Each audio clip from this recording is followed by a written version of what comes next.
Hello, everybody, and welcome to another episode of Riverside Theatre's Cast Chat, where we get to the opportunity to talk to some of the performers and directors that have been on our stages.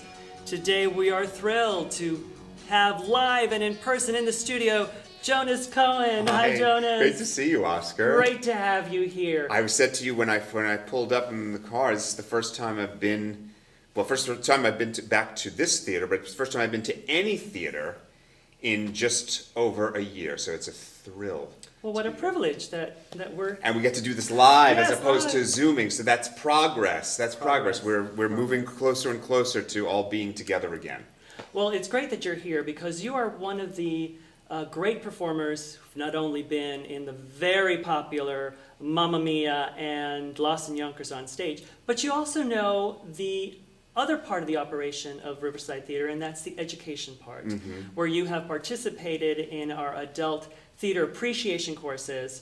And last spring, when everyone was still Zooming, we were closed down, you participated with our children's theater classes, and you were able to impart some wisdom and knowledge to the students who had performed a song or a monologue for you, Kathy St. George, and Carl Sood. They were terrific. I can't believe it. The level of talent at such a young age was just terrific. You know, and it's funny, I'm sorry to interrupt you, but No, yes. I have to say immediately, because I know, if I'm remembering correctly, the whole mission statement behind Riverside is to challenge, to entertain, and to educate. And what is amazing to me is that even in the face of a pandemic, you're still doing that. You're still doing that. You're still finding ways to educate. You're still finding ways to entertain. You're still finding ways to challenge your audiences. It's really quite a credit to all of you, to Garrett, good to see you there behind the camera, and yourself, Oscar, and Alan, and all of the directors and performers. And it's a thrill to be a part of Lost in Yonkers, a thrill to be a part of Mamma Mia, in part because they were so successful. But, you know, to get that kind of audience response.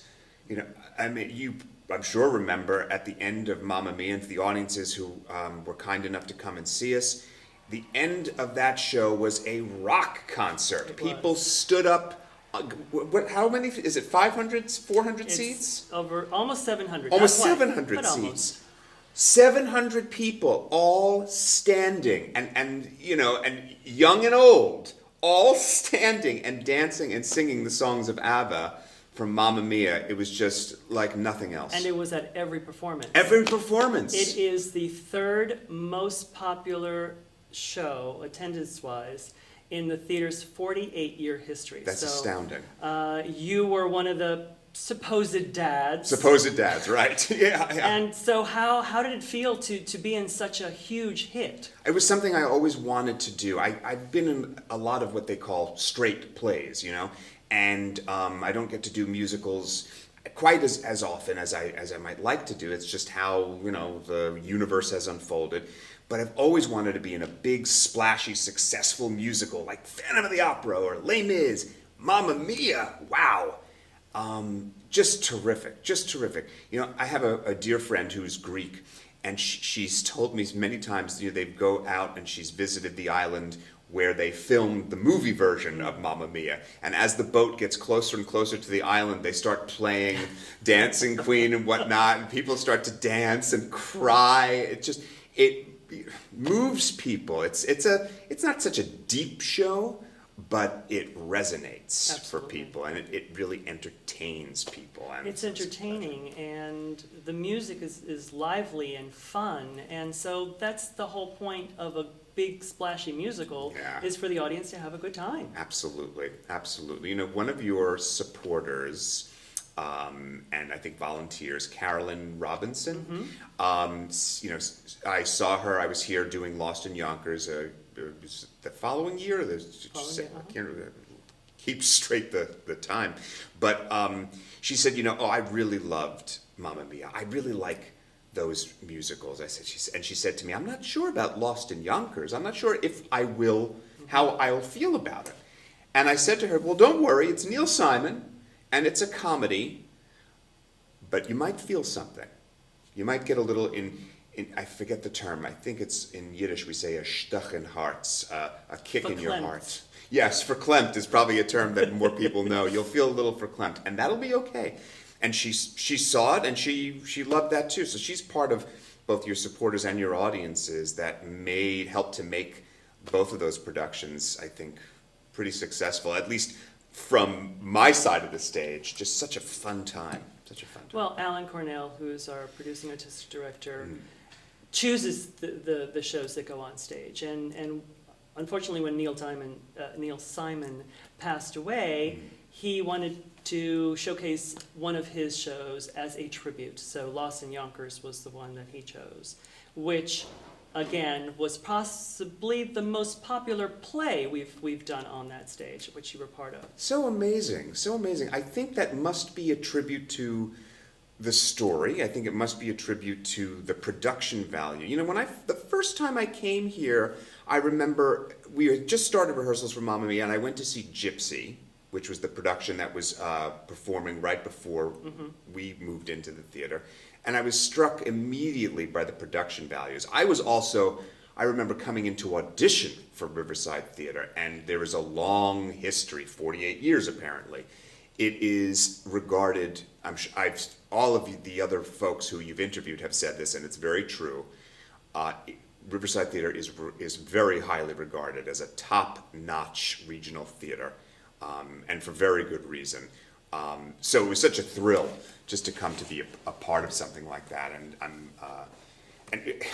God bless you, Alan Cornell, for picking Lost in Yonkers. It's such a beautiful, beautiful, challenging, educating, and entertaining play. And those rehearsals were just, I'm sorry, I'm just crowing because That's I'm great. so glad to be here. We love it. Now, as a performer, doing a big splashy musical and a comedic play with some drama involved, or maybe a dramatic play with some comedy involved, how do you make the differentiation? What do you as a character on stage have to bring differently to either of those shows? Well, I'll tell you, first I'll say quickly, as an actor, I find the distinction is speed. I feel like with musicals, it's moving. There's not a lot of time to luxuriate. When the orchestra starts, that's the tempo. We're going, boy. And as a character, I would say, well, certainly those two shows are very different. I think most as an actor, I try to approach it. Where's the love in every scene? I think the characters in both Mamma Mia and certainly in Lost in Yonkers are looking for love and connection.